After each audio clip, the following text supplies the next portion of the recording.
السلام عليكم ورحمة الله. الحمد لله والصلاة والسلام على رسول الله وبعد. The next hadith in the Kitab al-Ilm, chapter of knowledge, is on the authority of Abud-Darda. It's a very long one, but I'm gonna cover just part of it because we've covered the other parts before. So the Messenger of Allah sallallahu alaihi wasallam said, وَإِنَّ الْعُلَمَاءَ وَرَثَةُ الْأَنْبِيَاءِ. He said that the people of knowledge are the inheritors or the heirs of the prophets.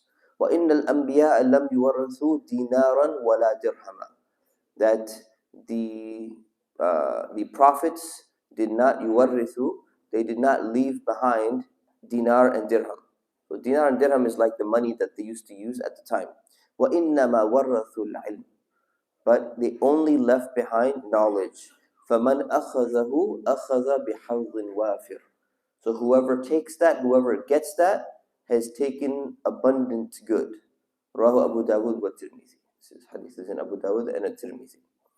So the Messenger of Allah sallallahu alaihi wasallam is talking about the importance of knowledge. Again, we talked about this last week. What type of knowledge are we referring to? We're referring to a type of knowledge. This actually puts it into a lot of context here. If you think about this concept, when the prophets passed away, what did they leave behind? They left behind knowledge. What type of knowledge did they leave behind? They left behind knowledge of the revelation of Allah, not just the wording. They left behind the knowledge of the revelation in terms of its wording and in terms of its understanding and an example of its application, right, in life. So this is the type of knowledge, anything that's connected to what Allah wanted us to do and directly revealed that through the messengers is the type of knowledge that we're talking about.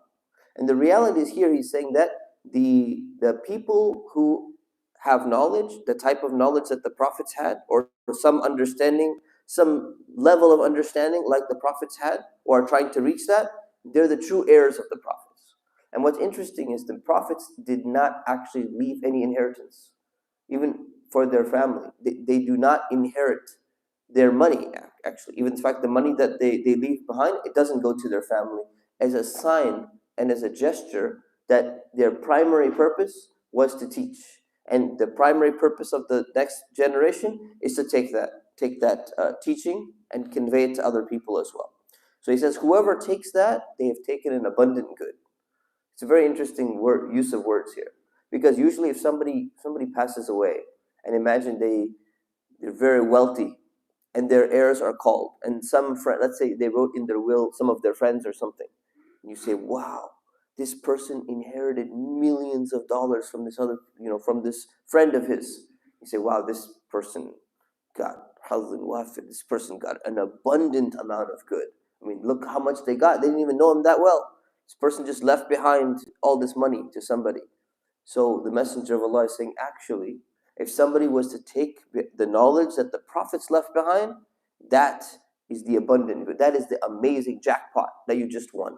It's talking about the importance of knowledge. So may Allah subhanahu wa ta'ala make us among the people who value the importance of knowledge, try to acquire it to the extent that we can, and try to apply that in our lives. Ameen wa sallallahu ala sayyidina Muhammad wa ala alihi wa sahbihi wa sallam. Assalamu alaikum.